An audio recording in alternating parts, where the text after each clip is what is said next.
It always starts the same way. Not with a scream, not with danger, but with something ordinary asterisk. A quiet night, a familiar place, a moment where nothing feels wrong. And that's exactly why you don't see it coming. Story 1: The Wrong Door. There's a very specific kind of silence that only exists when you live alone. It's not peaceful. It's heavy. The kind of silence that makes every small noise feel louder than it should be. Every creak, every shift in the walls, every whisper of movement that shouldn't be there. He had only been living alone for a few weeks. A small, cramped apartment tucked beneath someone else's home. The kind of place where footsteps above you remind you you're not really alone. But that night, even those footsteps were gone. The upstairs tenant wasn't home. No car in the driveway. No movement above. Just him and the quiet. At first, it was comforting. He made dinner, watched TV, tried to enjoy the independence he had been craving for years. But then, a sound. Soft. Almost unnoticeable. Like something brushing against a wall. He paused. Waited. Nothing. He shook it off. Old house, he thought, pipes maybe. He turned the volume up slightly. And then it happened again. This time louder. A faint thud. From somewhere inside the apartment. Now his attention snapped.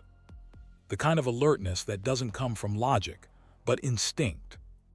He muted the TV. Silence flooded the room. And then, another sound. Closer. Not from outside. Not from above. From inside. Something was inside the apartment. His chest tightened. He sat there completely still, listening. Trying to map the sound in his head. Where is it coming from? The kitchen. The hallway. The bathroom. He couldn't tell. And that uncertainty made it worse. Because when you do know where something is, it could be anywhere. Minutes passed. Or maybe seconds. Time starts to warp when fear takes over. Finally, he stood up. Slowly. Quietly. The kind of movement where you don't even realize you're holding your breath. Step by step, he moved toward the bedroom door. His hand hovered over the handle. And for a moment, he hesitated. Because deep down he already knew. Opening that door would change everything. But not opening it. That was worse. He turned the handle and pulled the door open. The hallway stretched out in front of him. Narrow, dark, lit only by faint moonlight slipping through distant windows. At the end of it, the living room. And beyond that, the kitchen. Everything looked normal. Still, silent, empty. And then, movement. At the far end of the hallway, a figure, standing perfectly still, watching him. His brain struggled to process what he was seeing. A woman, just standing there, her face barely visible in the dim light. But her presence, unmistakable, real, too real. They stared at each other, neither moving, neither speaking. And then, she started walking, but not toward him. Away, slowly, step by step, still facing him. Like she didn't want to turn her back. Like she wanted him to keep watching. That's when his body finally reacted. Pure panic. He stumbled backward into his room, slammed the door shut and locked it. His heart was pounding so hard it felt like it might burst through his chest. He waited. For footsteps. For banging. For something. But instead, he heard something else. Running. Vast. Footsteps rushing up the stairs. A door opening, then slamming shut. And just like that, silence returned. He didn't move for 10 minutes. Maybe more. Just sitting there in the dark, trying to convince himself it wasn't real. That he imagined it. That it was just his mind playing tricks on him. But deep down, he knew that wasn't imagination. That was someone inside his home. When he finally gathered the courage to check, the apartment was empty. No signs of forced entry. No one hiding. Nothing out of place. Just the same quiet, as if nothing had happened. The next day, he called his landlord. And what he learned made it worse. The woman was never there for him. She wasn't looking for his apartment. She had broken in, looking for someone else. The man upstairs. Her ex. A dangerous one. Obsessed. Unstable. And she had entered the wrong door. But here's the part that stays with you. The part that lingers long after the story ends. She didn't scream. She didn't attack. She didn't even speak. She just stood there, watching. And sometimes, that's far more terrifying. # story 2, the smile that didn't feel human. There's something deeply unsettling about instinct. That quiet voice in your head that tells you something isn't right. Even when you can't explain why. Even when everything looks normal. He felt it the first time he saw her. Kathy, his dad's new girlfriend. She smiled too much. But not in a warm way. Not in a kind way. It was exaggerated. Too wide. Too perfect. Like she was performing what a smile is supposed to look like, instead of actually feeling it. At first he ignored it. Grief does strange things to people. His mom had passed away not long ago. And his dad was lonely. So maybe this was just part of moving on. Maybe he was being unfair. Maybe. But then the small things started happening. Things that didn't add up. One afternoon, he came home and found her in his dad's closet, standing near the safe. When she saw him, she didn't panic, didn't flinch. She just smiled, that same unnatural smile, and casually said, "Hey, sweetie." Something about that moment stuck with him. Because normal people don't react like that. Not when they're caught doing something they shouldn't be. Then came the lies. Small ones. Pointless ones. Like the time she said she opened his little brother's window, even though it was still shut. Why lie about something so small? Unless you're hiding something bigger. And then came the moment that changed everything. He wasn't supposed to be home. That was the key detail. She thought she was alone. He entered quietly, didn't make a sound, went straight to his room. And that's when he heard it. Crying, but not normal crying. Not the kind you can ignore. This was different. Distressed, panicked, the kind of crying that makes your stomach drop instantly. His little brother. Then, a voice. Her voice. Screaming. Angry. Uncontrolled. Shut up. Everything inside him snapped.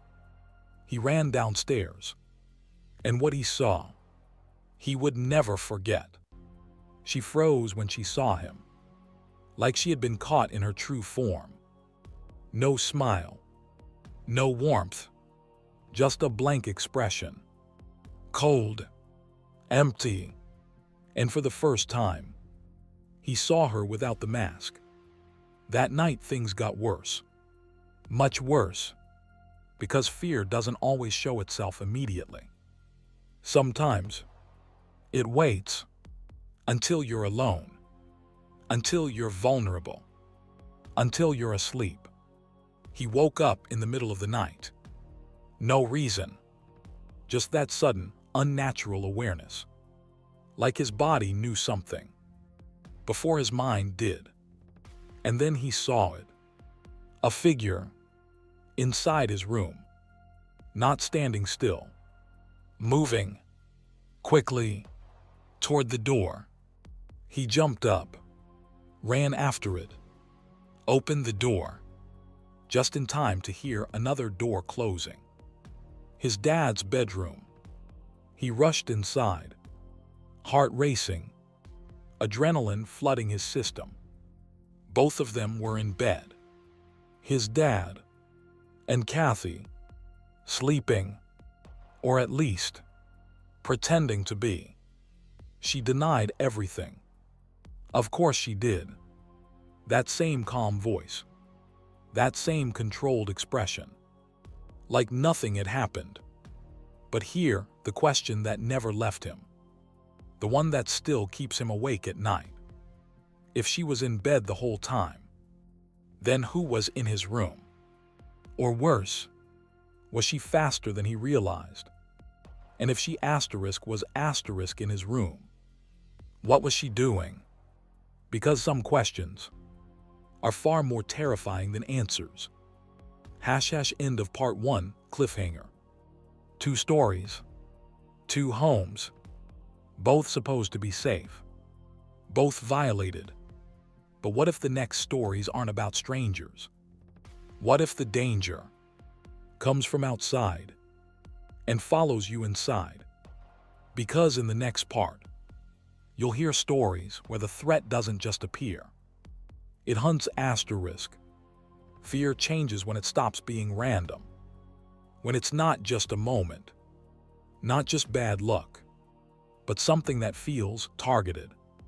Like you weren't chosen by accident. Like something or someone has decided to focus on you. And once that feeling creeps in, you don't just feel scared. You feel hunted asterisk. Story 3, the man below the balcony asterisk. There's something comforting about being above ground. 2nd floor, 3rd floor, high enough to feel removed from the world below. You feel safe. Like whatever danger exists down there can't reach you. That's exactly what he believed. Until that night. It was late. The kind of late where the world feels paused. Streetlights humming. Distant traffic fading into nothing. Air heavy with silence.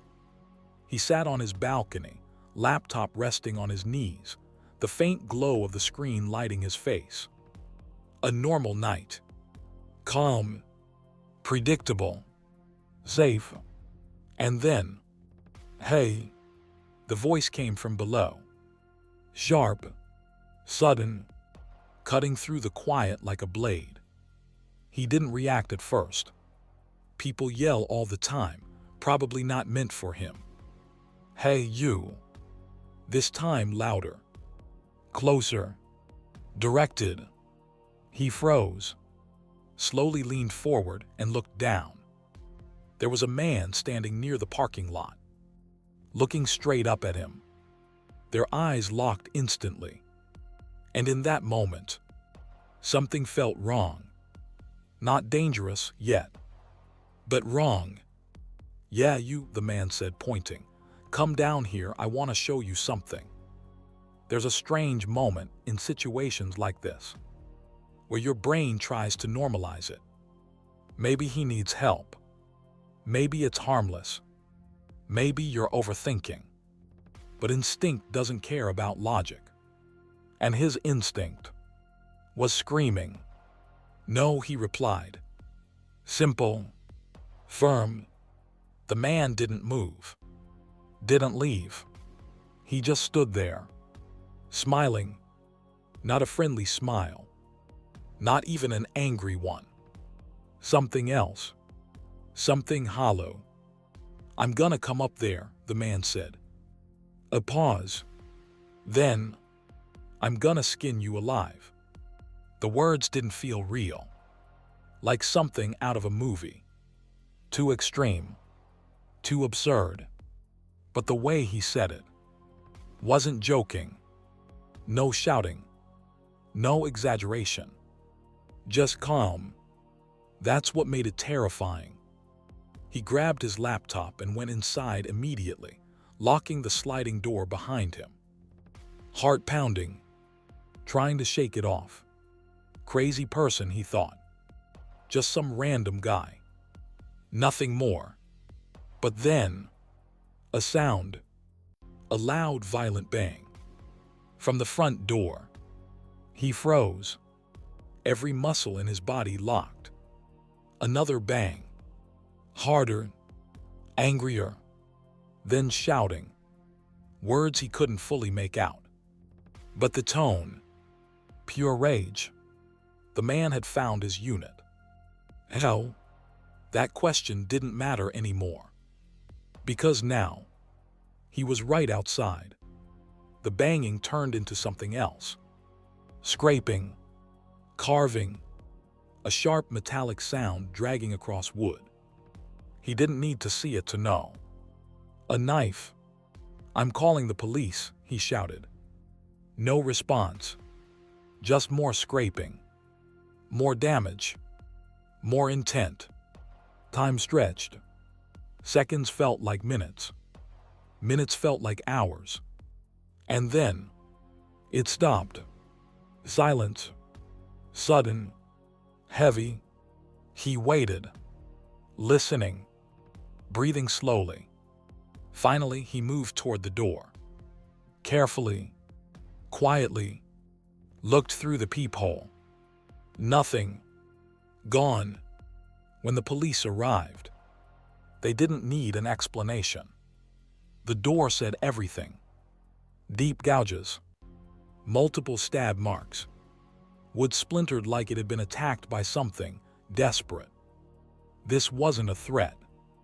It wasn't a joke. That man didn't want to scare him. He wanted to hurt him. And the worst part, there was no reason. No connection. No motive. Just a random moment where someone decided he was the target.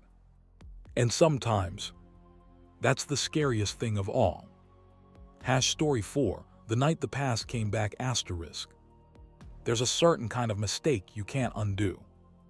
A moment where you say too much. Trust the wrong person. Let your guard down. Just enough. He didn't think much of it at the time. It was just one bad night. A misunderstanding. A situation that spiraled out of control. 1 minute he was at a nightclub. The next, handcuffed, thrown into the back of a police car. The charges didn't even make sense. False accusations. Drunken confusion. Wrong place, wrong time. And just like that, he found himself in a jail cell. Small, cold, unfamiliar. But he wasn't alone. There was another man inside. And from the moment he saw him, he knew this wasn't someone you trust. Tattoos across his face. A missing tooth. Eyes that didn't just look at you. They studied you. Measured you. Why you here? The man asked. He hesitated. Then answered. Trying to sound casual. Trying not to show fear. But fear has a way of leaking out. In your tone. In your body language. In the details you don't realize you're giving away. And that's exactly what happened. He talked. Too much. Where he lived. What kind of house. That his parents weren't home. That there was no one there. At the time, it felt harmless. Just conversation. Just passing time. But some people don't hear stories. They hear opportunities. The next morning, he was released. Relief washed over him. Freedom, safety, back to normal. Or so he thought. That night, he was home alone. The house felt quiet, peaceful, like nothing had changed. Until footsteps outside. At first faint, barely noticeable. Then clearer, closer, more than one person, moving around the house. His heart started racing, every instinct telling him something was wrong. He moved quickly, closing windows, locking doors, turning off lights. And then he reached the back, a sliding glass door overlooking the yard. He hesitated, then flicked on the outside light. And instantly, two figures ran, vast, disappearing into the darkness. But not before he saw one of them. Clearly, the face, the shape, the movement. It was him, the man from the cell. There was no doubt. He had found him. Hell, think about it. Courtroom, name called out loud. Public record, a simple search, an address. And just like that, a conversation became a threat. He stood there in silence, heart pounding, trying to process it. That man wasn't just visiting. He came prepared. And he didn't come alone. They were going to break in, rob the house, maybe worse. And the only reason they did. Timing, one small action, turning on that light. That's all it took to scare them off. But here's the part that stays with you. If he hadn't turned on that light, if he had waited even a few more seconds, would they have come inside? And what would have happened then? Because sometimes, danger doesn't find you by accident. Sometimes, you invite it in, without even realizing it. Story 5, The Voice in the Woods. There's a certain kind of darkness you only find far away from civilization. No streetlights, no buildings, no signs of life. Just trees, endless, silent, watching. He loved it. The isolation, the freedom, the feeling of being completely alone. That's why he went there, deep into the wilderness, miles away from anyone. Just him, his vehicle, and the night. He parked off the trail, set up his sleeping space in the back. A quiet night under the stars. Perfect, until it was. It started with a sound, a voice, faint, distant, almost blending into the wind. He sat up, listening. That didn't make sense. No one should be out there. Not that deep. Not that late. He looked outside. Nothing. No headlights. No flashlights. No movement. Just darkness. Then, laughter. Low. Short. Unnatural. His stomach dropped. This wasn't someone hiking. This wasn't someone lost. This was something else. Minutes passed. Silence returned. And then, the voice again. Closer. Hello. Clear. Too clear. I see you. Every nerve in his body fired at once. He didn't move. Didn't breathe. Didn't make a sound. Because suddenly, he wasn't alone anymore. Something knew he was there. And it was getting closer. Then, bang, a violent oot-da air against the back of the vehicle. That was it. Instinct took over. He scrambled into the driver's seat, hands shaking, adrenaline surging. Started the engine. Drove. Fast. The rough terrain made it difficult.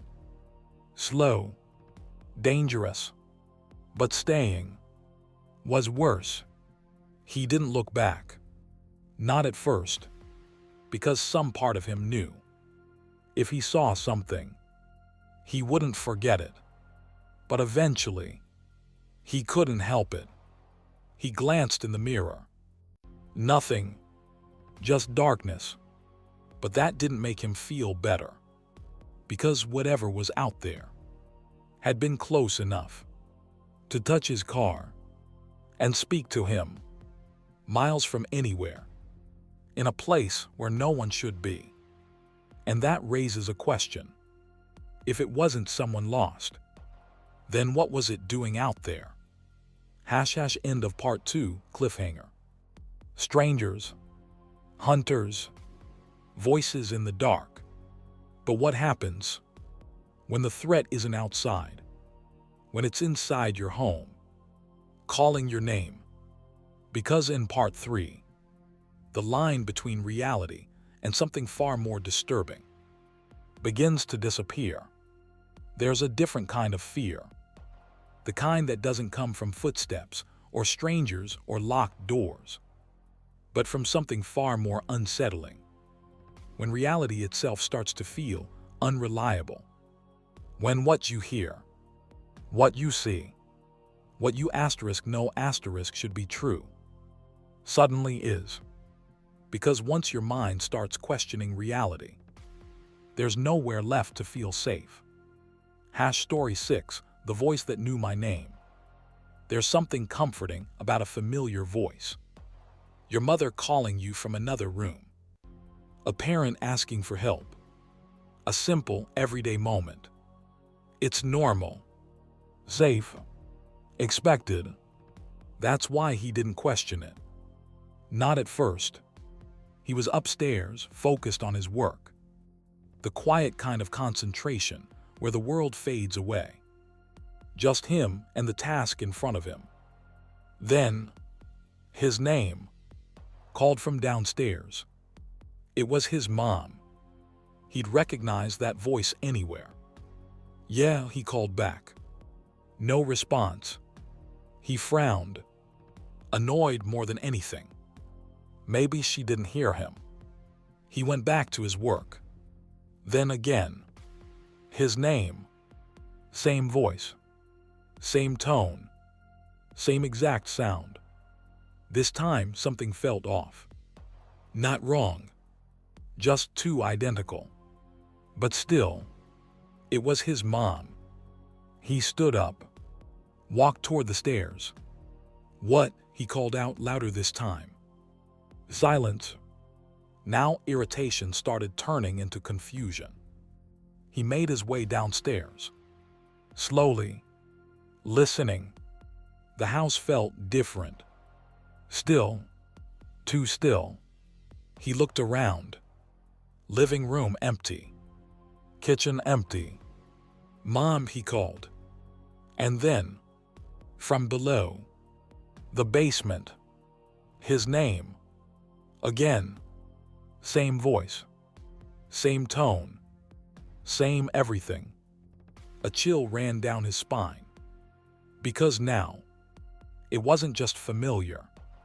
It was perfectly repeated. Like a recording. He approached the basement door. It was slightly open. Darkness spilling out from below. Why are you down there? He asked. No answer. Just silence. He hesitated, hand hovering near the light switch. Then, click.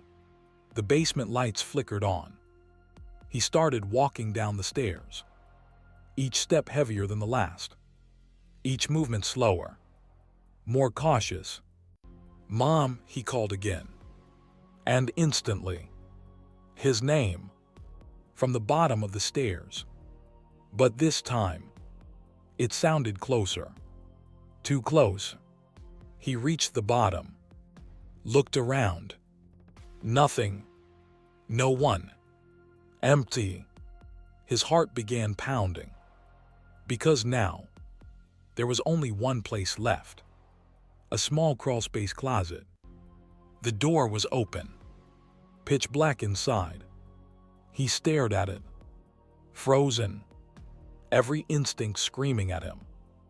Don't go closer. But something else. Curiosity. Confusion. Denial. He stepped forward. Slowly. Mom. Silence. No response this time. That made it worse. Because for the first time, the voice stopped answering. He crouched down, leaning slightly toward the darkness, trying to see inside. And that's when it hit him. A realization so sudden, so terrifying, that it overpowered everything else. If his mom was in there, why wasn't she answering anymore? And if she wasn't, then what was? He didn't wait, didn't check, didn't think. He ran up the stairs, slamming the basement door shut, locking it, his hands shaking, breathing uneven. He grabbed the phone, dialed her number. It rang. Once, twice. Then, she answered. Hey, what's up? Normal. Calm. Where are you? He asked. At the store, she replied. And in that moment, something inside him broke. Because whatever had been in that basement had his mother's voice, and it knew his name. Story 7, The Man at the Door. Childhood fears are different. They're raw, unfiltered, more intense. Because when you're a child, you don't have logic to protect you, only instinct. And sometimes, that's all you need. He was alone, at his grandmother's house. Storm outside, rain hitting the windows, cartoons playing softly in the background. A normal day, until the phone rang. He didn't think twice, picked it up. Hello? A man's voice. Can I speak to the adult in the house? He hesitated. She's not here. A pause. Then, so you're alone? Something about that question felt wrong, even at that age. He knew. He hung up, heart beating faster, but still, trying to ignore it. Went back to watching TV. Minutes passed. Then, knocking. Loud. Urgent. He muted the TV. Listened. Help. A man's voice. Please, I'm hurt. Fear crept in.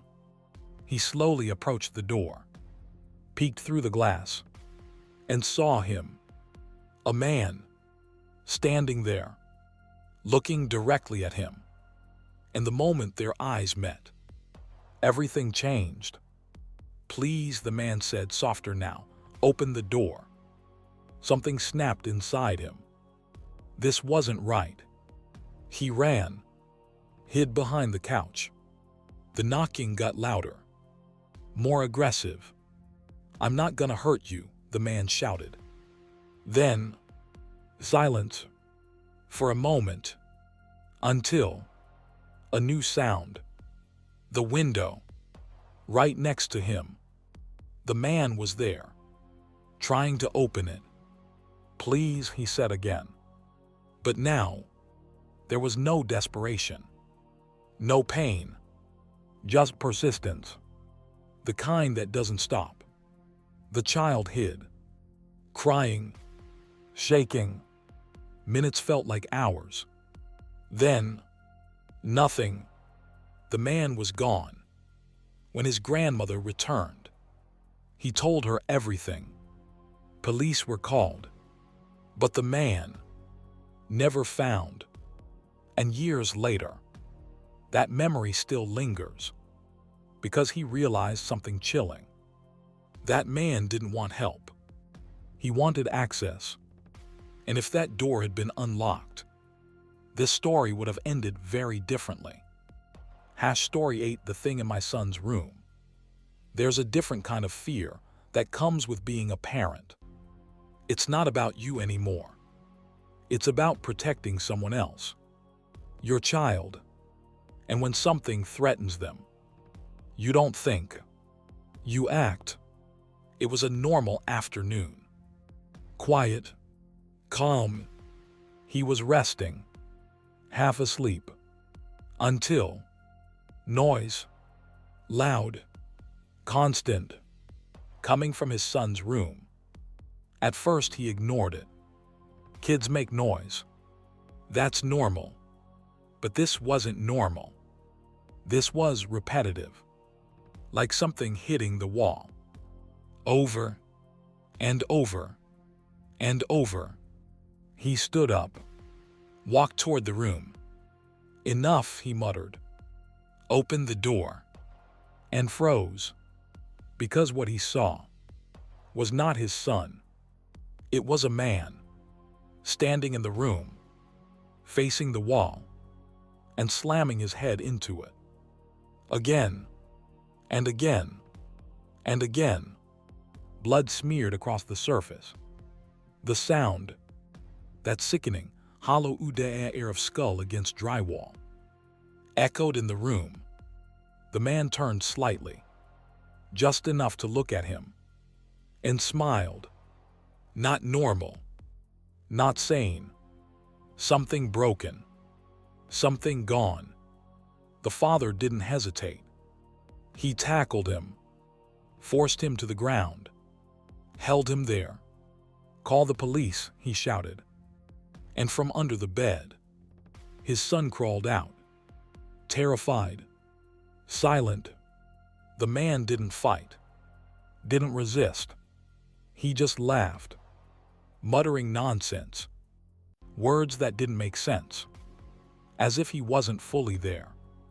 Police arrived, took him away. But the question remained. How did he get inside? Doors were locked, windows closed, no signs of forced entry. Just a man appearing inside a child's room and doing something so violent, so disturbing, that it leaves only one thought behind. What if he hadn't woken up? End of part 3 cliffhanger. Voices that shouldn't exist. Strangers inside homes. Doors that don't keep danger out. But the next part, it's different. Because the fear won't just come from outside or from strangers. It will come from something you can't escape. Your own mind. Your dreams. And what happens when those dreams start bleeding into reality? There's a final layer of fear. The deepest one. The one you can't run from. Because it doesn't come from outside. It doesn't knock on your door. It doesn't call your name from the basement. It comes from within. Your thoughts. Your dreams. Your perception of reality itself. And when that line breaks, when you can no longer tell what's real and what is, that's when fear becomes something else entirely. Something permanent. Story 9, the warning that came too late. Grief changes people. It softens some, breaks others, and sometimes it opens doors that should stay closed. She never believed in signs. Not ghosts. Not spirits. Not anything beyond what could be explained. Her grandmother used to believe, though. Strongly. The kind of belief that came with warnings. Instincts. Feelings about people. There's something wrong with him, her grandmother had said once. About Spencer. At the time, she laughed it off. Love has a way of blinding you, even when the red flags are right in front of you. And there were many. His temper, his unpredictability, the way arguments would escalate too quickly, too intensely.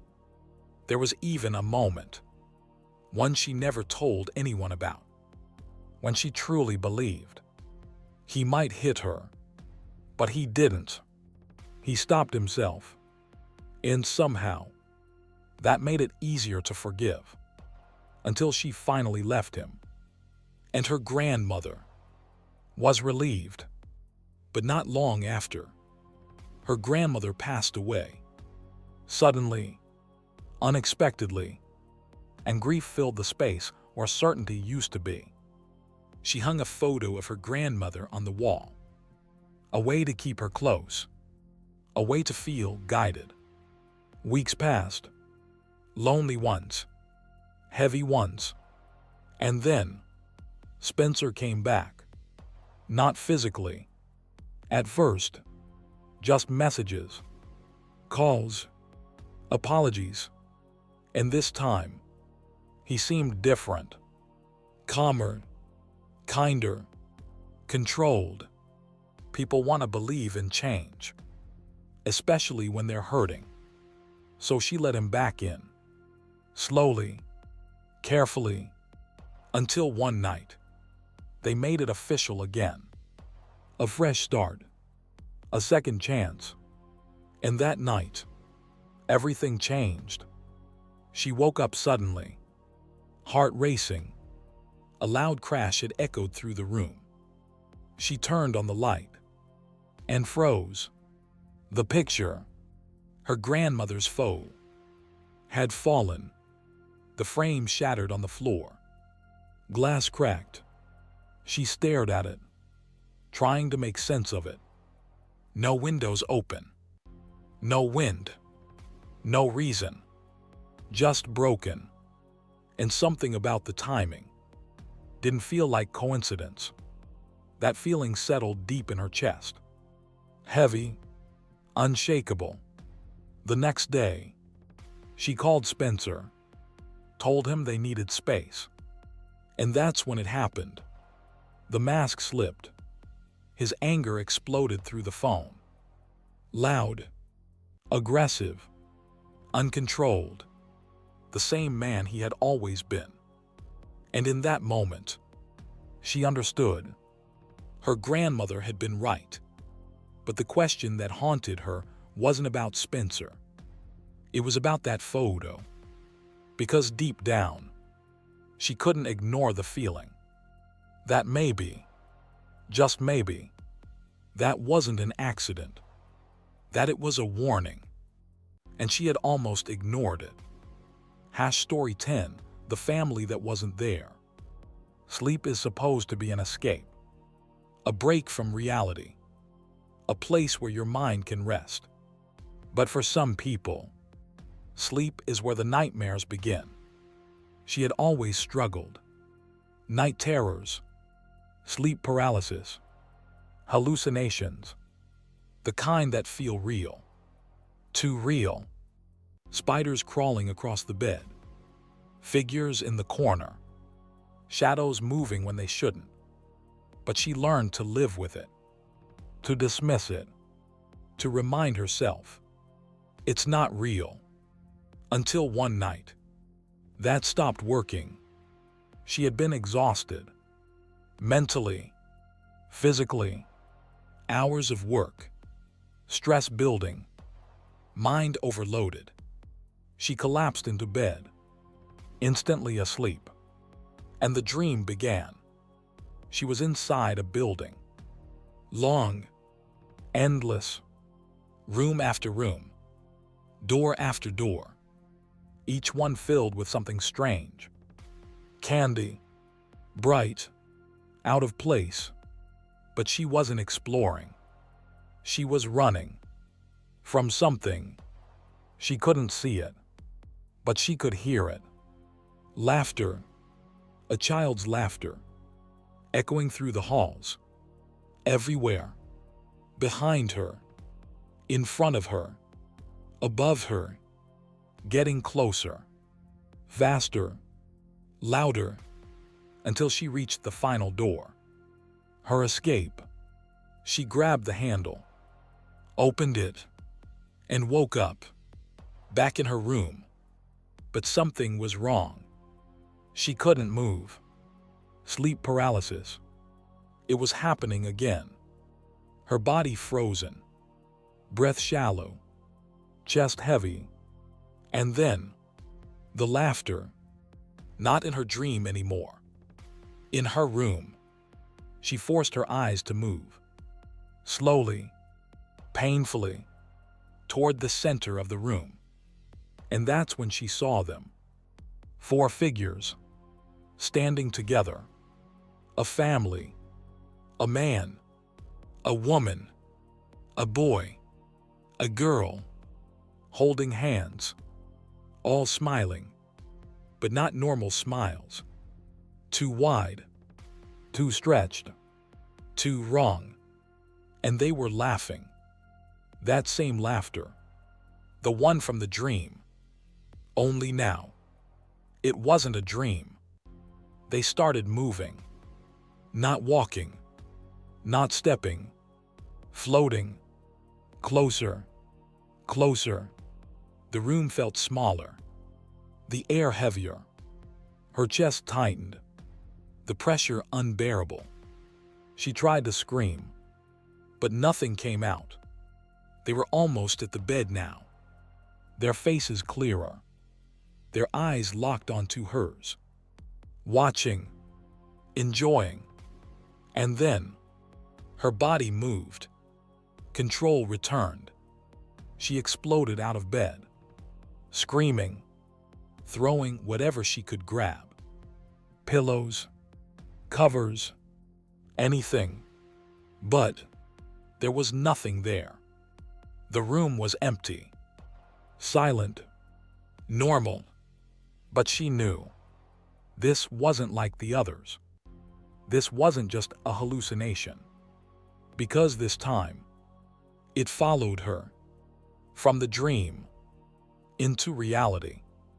And the worst part, they didn't feel random. They felt connected, like they were waiting for something, or for her. # end of part 4, final cliffhanger. Some fears knock on your door. Some call your name. Some hide in the dark. But the worst ones, they live inside you. They follow you. They wait. And sometimes, they don't leave. Because in the final part, we're not just going to tell stories. We're going to connect them and reveal the one thing that ties all of these terrifying experiences together. Something you might not have noticed. But once you do, you won't be able to unsee it. There's a reason these stories stay with you. It's not just because they're scary. Not just because they happened. It's because they feel connected. Different people, different places, different situations, and yet, the same feeling. That something isn't right. That something is watching, waiting. But here's the question no one asks. What if these aren't just random events? What if there's a pattern? And once you see it, you can't unsee it. The first pattern, it always starts normal. Think back to every story you've heard. The man in the apartment, just watching a movie. The boy in the house, just living his life. The man on the balcony, just enjoying a quiet night. The camper in the woods, just trying to sleep. Every single one of them started in a moment of comfort, safety, routine. Because fear doesn't begin with chaos. It begins with normality. That's what makes it powerful. Because when something breaks into your life unexpectedly, you're not prepared. And in that moment, you're vulnerable. The second pattern, the warning signs are always there. This is where it gets unsettling. Because in almost every story, there was a moment, a small one, easy to ignore, a strange noise, a weird feeling, a smile that didn't feel right, a question that shouldn't have been asked. And every time, it was dismissed because we don't trust instinct anymore. We rationalize. We explain things away. It's just the house settling. It's just my imagination. It's just a coincidence. But what if it's not? What if that feeling, that quiet voice in your head, is the only thing trying to protect you? Hash the third pattern. The danger gets closer. At first, it's distant. A sound, a voice, a figure far away. But then, it moves closer. The woman at the end of the hallway. The man below the balcony. The voice in the basement. Each one starts far enough away to feel manageable. Until suddenly, it is. Until it's inside. Inside your home. Inside your room. Inside your space. And once that boundary is crossed, everything changes. Because now, there is nowhere left to go. Hash the fourth pattern. It knows more than it should asterisk. This is where fear becomes something deeper. Because in many of these stories, the threat isn't just present. It's aware. The voice that knew his name. The man who found his house. The figure that appeared exactly where it shouldn't be. These aren't random. They feel targeted, personal, and that's what makes it terrifying. Because it raises a question you don't want to ask. Why you? Hash the final pattern. It never truly ends asterisk. This is the part that stays with you. The part that lingers long after the story is over. Because none of these stories have clean endings. The woman in the apartment. She disappeared. But she was real. And she's still out there. The man with the knife. Gone. But never caught. The voice in the basement. Never explained. The figures in the room. Never seen again. But never forgotten. And that's the point. Because fear doesn't need closure. It just needs to exist. Hash the truth you didn't notice. Now here where everything comes together. Every story you've heard. Every terrifying moment. Every unexplainable event. It all comes down to one thing. A moment where control is lost. Control over your space. Control over your safety. Control over your understanding of reality.